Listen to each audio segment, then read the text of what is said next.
Resident Evil 4 is usually the game referred to as the responsible for the shift of the series to action. Well, it's actually kind of debated between 4 and 5, but whatever. And what screams action more than explosions? That was so lame. The rules are simple.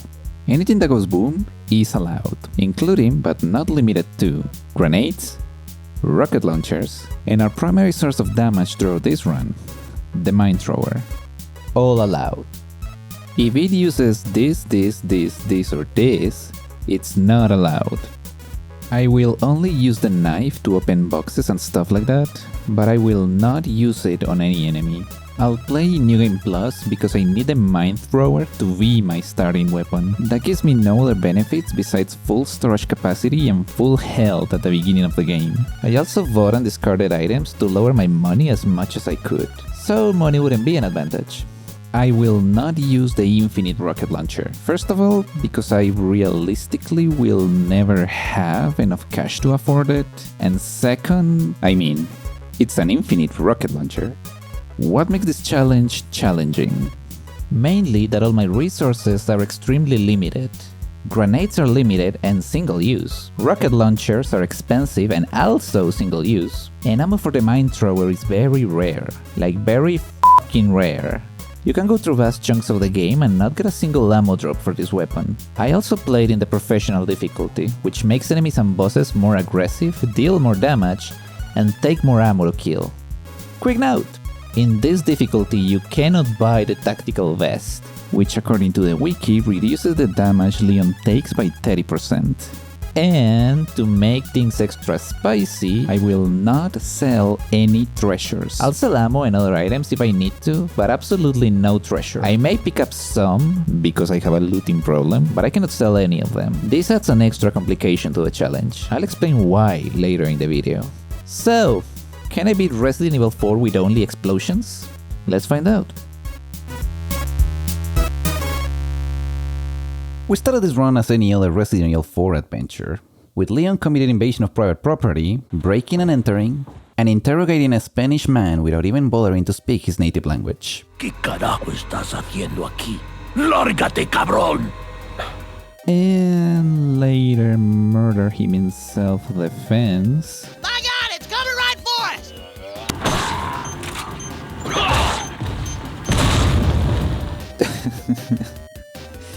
Oh, Americans.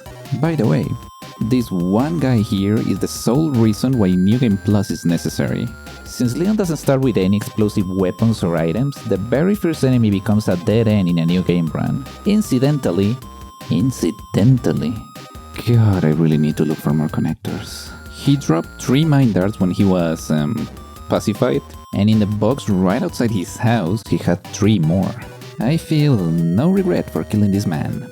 I continue my journey by murderizing the 3 ganados waiting outside of the house. I stop to save Wolfie here. I may be a monster, but I have a heart, damn it. I ran to the village, avoiding as many enemies as I could, and dodging any attacks with my sick gaming skills. Not because I didn't want them dead, but because I wanted to save as much precious ammo as possible. That's gonna become a recurring pattern in this challenge.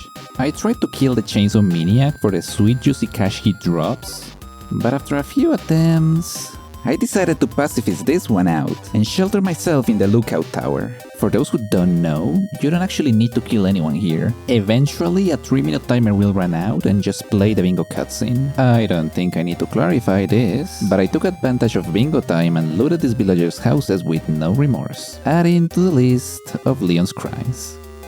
Anyway, I found more extra ammo in one of the houses and continue my journey. I found out you can grab this pendant thingy with a single explosion. I know this seems kind of random to mention, but put a pin on that for later. I murdered everyone on the farm, looted the place, ran from the boulder. I made the dynamite ganados blow themselves up. You know, because of explosions and all. I refused to use mine darts as much as possible, so I throw myself against the tripwire and rescue Louis. Well, rescue Louis.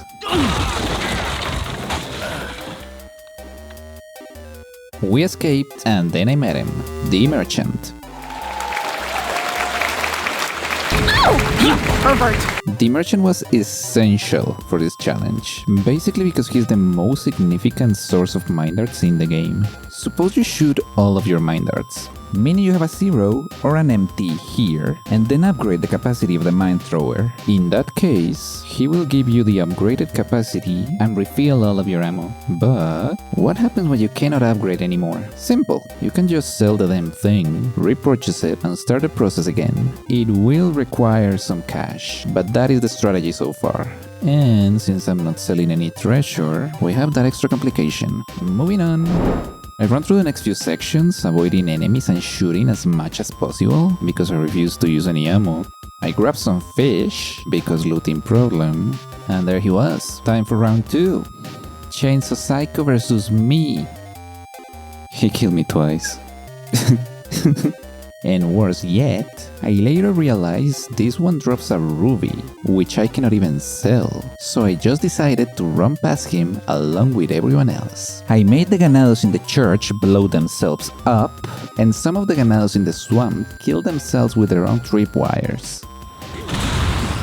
Next, I reached the lago, which can only be killed with harpoons. To the best of my knowledge, there's no way to skip this fight or anything I can do about it, so I decided the giant fucking fish doesn't count. Carry on. The first plague I encounter and his best friend can be easily run past. To reach what I will call the boxes puzzle, I had to shoot one mine at each of the 3 boxes of the next section. Those make 3 unavoidable shots. I learned the hard way that the explosion of the mine dart has to destroy the chains, and it's not enough with just shooting or exploding the boxes, with literally any other weapon in the game. It's fine enough to just shoot at the boxes, but with the mine thrower, you have to hit a stupid chain. I'm serious, I stood there questioning my sanity for a solid second when I realized the stupid box hadn't dropped down, making it 4 shots in the end. Anyway, El Gigante was surprisingly easy. I considered buying and using a rocket launcher, but after some testing, I figured out he only takes 3 mine darts to kill. 1 on his face, 1 on his anus, and 1 right in the plaga. Woo!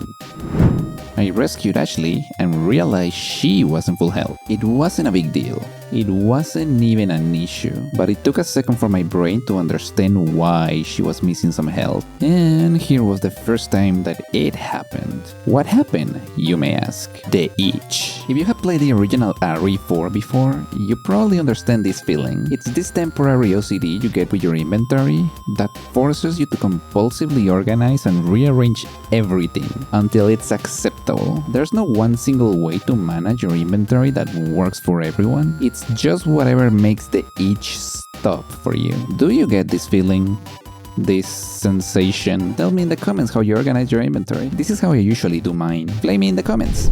Sadler was such a scary dude that one of the chandeliers was shaking, and we were so scared that we jumped through a window. We ran to the cabin where we met Louis, and oh boy, this section was tricky. I probably made it more difficult for myself because I refused to use any extra ammo, so I used some of the grenades that I had been stacking up. Since the frag grenades have a bigger blast radius than the mine darts, they were better for dealing with crowds of enemies. And after many attempts, I finally managed to survive. I chose the El Gigante door, and just like the previous one, 3 mine darts to kill. In hindsight, I could have just run, picked up the key, and left, but I'm a murderer, let me be happy. The skillet was also troublesome. I went in, ran out of mine darts, and Ashley got killed a couple of times. So I used the 2 remaining darts I had after the giant to blow up at least one of the 2 jumpers from far away. This part was tricky because Leon's hands shake so much when holding this weapon that aiming long distances is almost impossible. I shot the first one, hit him, and I wasn't even gonna try with the second one. Just look at that shake. I was just going to the merchant for a refill and try to ride the skillet again, but I said no. I went back, prayed to the flying spaghetti monster, took the shot, and I freaking hit him. I don't know if that was luck or skill, but at least it is recorded. And I know, yes, you can buy and attach the scope, which probably would have made this section a lot easier, but I didn't even remember that thing existed until the castle. Anyway, the fight against Mendes was actually pretty easy. I used the speedrun strategy and killed him with 4 fire grenades and the explosion from the red barrel. It only took me 2 attempts to get right. We reached the castle, I bought the stupid scope, and even though I already had it, I nailed another no-scope shot to one of the catapult silots. Oh yeah, this part is actually really easy with that one guy dead. You can just run for your life and use the crank uninterrupted. Even if Ashley gets captured, which she will, you can shoot the cannon, which will despawn all the enemies, freeing Ashley in the process.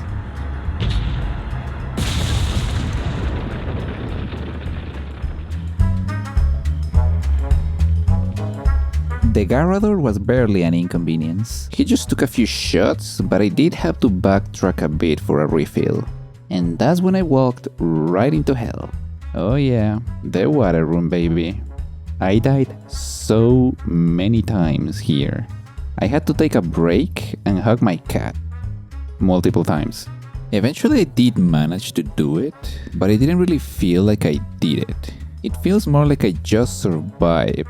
I didn't have a strategy or anything going in, and I think you can tell in the footage. I'm mostly running around and reacting to what happens. I don't know if enemies ever stop spawning here, and I don't think I had enough ammo to kill them all if that's the case. But fortunately, reaching the second floor counts as a checkpoint. I also blew Ashley up a ton of times in this room.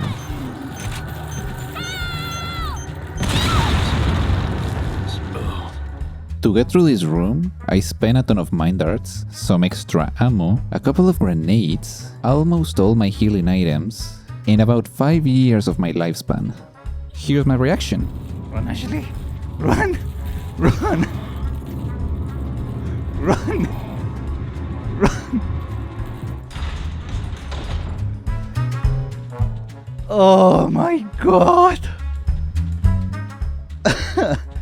Oh sh... Ashley got taken away, which I endorsed. Oh my god, go get kidnapped or something. Fuck you, Ashley. What's going on? And I came across the first bug room. You can just run past pretty much everything until you reach the guillotines. Next up is the room with the red celote. After a lot of testing, I figured out I could hide here and throw a hand grenade to kill the stupid archers.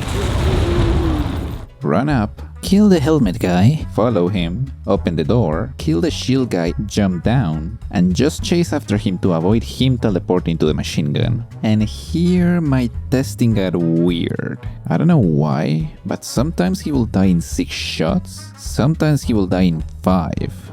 And there was this one time in which he died with just 1 mine dart to the face.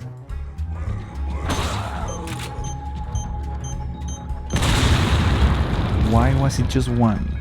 I took this gift from God and continued my journey. If anyone knows why this happens, please tell me in the comments, I'm very curious. The maze was very scary, but I just ran like a coward and avoided all damage and using any mine darts. Hell yeah! I met Ada, and she left me hanging. Those dogs are your problem now! I had to shoot 1 mine dart to break the bottle, and I just escaped the Garrador ambush without looking back. I haven't really mentioned it by this point, but the strategy with an explosive weapon is just group him and shoot him. I grabbed the rocket launcher in the next room, ran to save Ashley, and the first thing I did was blow her right up. I don't know what was I expecting. I guess I thought, like the pendant, the explosion will break the bars and trigger the cutscene before killing her or something. I don't know, man. It was 4 AM, my brain was mush. And it's 5 AM when I'm editing this. I found out that if you shoot right about here, Ashley could be freed safely every time. This part took some attempts. It's essential to kill the red celote quickly to prevent more enemies from spawning, and to avoid any enemy getting too close to Ashley, or you will blow her up. If enemies grabbed Ashley at any time in the run, the only reliable option to free her was to use flash grenades. Using the mine thrower would often kill her along with whoever was grabbing her. Ashley's section was pretty uneventful, since I only needed to play normally. To spice things up, I locked up the 2 enemies behind bars instead of using the lamps, which I technically could have used because those explode. For the Knight's room, I had to use very careful movement to bundle them up, trigger them to attack, and shoot a mine dart while they were close enough to each other. After exposing each plaga, flashbang to the face, twice. The room with the spikes can be deactivated with 2 mind darts even before you enter and trigger the cutscene. And one more for the drill. The big room with the bugs was pretty rough. They completely swarm you, grab you, spit on your face, and claw you to death. I soon figured out that I could run, plant the mind dart in between the chains, pull the lever before it explodes, run, and the explosion will take care of both chains. Because of the way Leon moves in this game, shooting and then pulling the lever quickly was better and faster. I also ended up using 2 flash grenades to stun the bugs, and just ran for my life. The clock tower was easy. Like the box's puzzle, it requires 3 unavoidable shots to break the planks and unlock the gears. And I just ran for my life like the coward I am until the 2 Garradors, who were also pretty easy. As you may or may not know, you can just wait out the fight with Verdugo, so I spent the next 3 minutes styling on his face until the elevator came. Now, this is it. Round 3, Chainsaw Maniac vs me. I killed him very easily this time. Did you know you can use the dynamite key item as a weapon? It was sort of an accident, but let's just pretend I had it planned all along. For the double Gigante fight, I dumped one in the lava and used the rocket launcher in the other. I got spooked the hell out of me when the one in the lava tried to grab me, so I had to recompose and continue my journey. The bug cave was hell. It was the layer below hell. My only strategy for this room was to use all the flash grenades I had and run for my life. Easy, right? Right? They will completely overwhelm me. I would get stun lock until I died, many times. I ran out of grenades multiple times. They would surround me and kill me. I panicked threw grenades into a little puddle in one of the caves, which, fun fact, completely negates the grenade. And funny enough, in my successful attempt, I managed to only use 2 grenades. To this day I have no clue how I pulled that off. I genocided my way through the camp, where I got more ammo. Remember I said this type of ammo was rare? Since I last mentioned it, I hadn't gotten any more mind darts until now. Yep. Carry on. When I got to the minecart, I only had 1 mind dart left in the Mac. And since I refused to reload and use more extra ammo, I decided to just use the glitch and walk it out. It was a very contemplative walk. Meditative, if you will. I ran from a living statue and dodged the knife. The elevator was another problematic section, but it just took a few tries. I don't know why, but the mind darts explode instantly when shot directly at the elevator, which made it a bit easier. Sadly, I was forced to reload here, and given that I had some ammo left, I killed some enemies that were just hanging around. It was useless, but it felt good. Also, the merchant was just around the corner anyways. Salazar went down with a mind dart to the snake and a rocket launcher to the face. Boss fights were not really a problem in this run. For now. The island mainly was just running. Running from enemies, creatures from hell, trucks, you know, the usual. The mandatory Iron Maiden was easy. Oh, and if you didn't know, most of the regenerators and Iron Maidens can be skipped entirely. It consumed all my ammo and some grenades, but there was a merchant right next to it, so I could get a refill very quickly. You probably can also use a rocket launcher, but at this point in the game I was starting to struggle with my finances. Similar to the elevator, the truck made the mind darts instantly explode, which gave me some more control over the explosions. It took a few tries, but this part wasn't so bad. I reached a scary moment right at the end that made me think this challenge might have been impossible, because the other truck will hit us before the mind darts exploded every single time. After some experimentation, and hitting my head against the wall, I figured out I could just shoot at the ground before the truck was even in sight and let the explosion do the rest. Ashley got kidnapped, again, and I fought U3. This happened. Oh my god, that is terrifying. I didn't know you could see him up there. I didn't freaking know you could see him hanging out on the ceiling like that. Did any of you know? Anyway, I killed it with a rocket launcher and a mind dart. Next, I hit another brick wall. More like a solid contention wall. Yep, Krauser.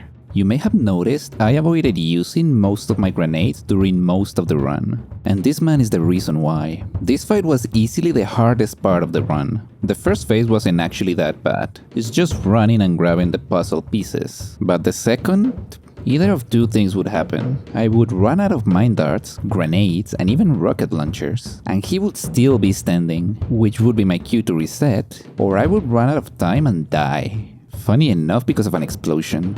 Now isn't that poetic? I entered this loop of living, fighting, failing, and repeating. I wasn't sure if I was gonna make it. I wasn't sure if it was even possible. Sometimes, I wasn't even sure if the explosions were doing any damage. It was as if Krauser didn't care he had an explosive device blowing up right on his chest. I discovered that if you land a fire grenade, it will stun him every time. And I believe that if you get no reaction or visual feedback from Krauser, even if he's in the radius of an explosion, it's either doing very little damage or no damage at all. After many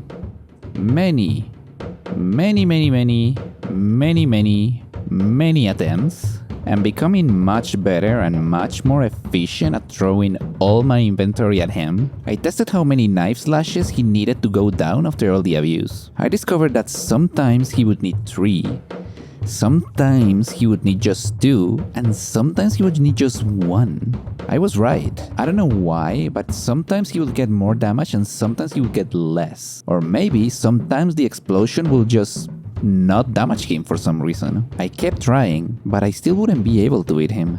And just when I seriously thought of quitting, giving up on this useless endeavor, thinking it was impossible, and just failing the challenge, I got this attempt.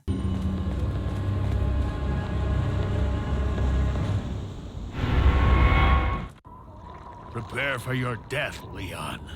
Die.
Oh my god.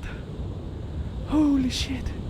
You can feel the shock in my voice. Krauser was down and with only explosions. I doubt it.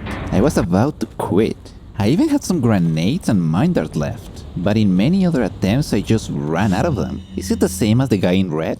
If someone knows, please explain it to me in the comments. I would really like to know. The military section wasn't so bad. Like most of the things in the island, I just ran. I used my remaining fire grenades for the turrets and ran for my life. The red bandana guy section was pretty easy too. The trick to this one is keeping the casualties low. I don't know what the exact number is, but if you kill below a certain number of enemies, JJ won't spawn, making things a hell of a lot easier. For this room I actually used my remaining flash grenades to actually avoid dealing damage. I killed the red bandana guy and used the keycard to get out. And lastly, Saddler. After Krauser, this guy was a chump. He took exactly 10 mine darts, 1 rocket launcher to the face, and then the special rocket launcher from Ada. Then, Ashley and I rode into the sunset, while the island was destroyed in, you guessed it, an explosion. Wait, what happened to the merchant?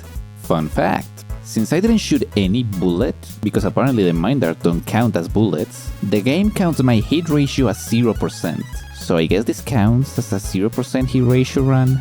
Is that a thing? I also apparently died exactly 100 times during this challenge, which is cool, I like that number. So, can you beat Resident Evil 4 with only explosions? Yes, you can. It requires maximum effort and perseverance, but it can be done. If you enjoyed this video, drop a like and subscribe, and leave ideas for future challenges in the comments. Personally, I'm planning to do some more stuff in the original RE4, and some other challenges with the Dark Souls series. Only time will tell. Thanks for watching!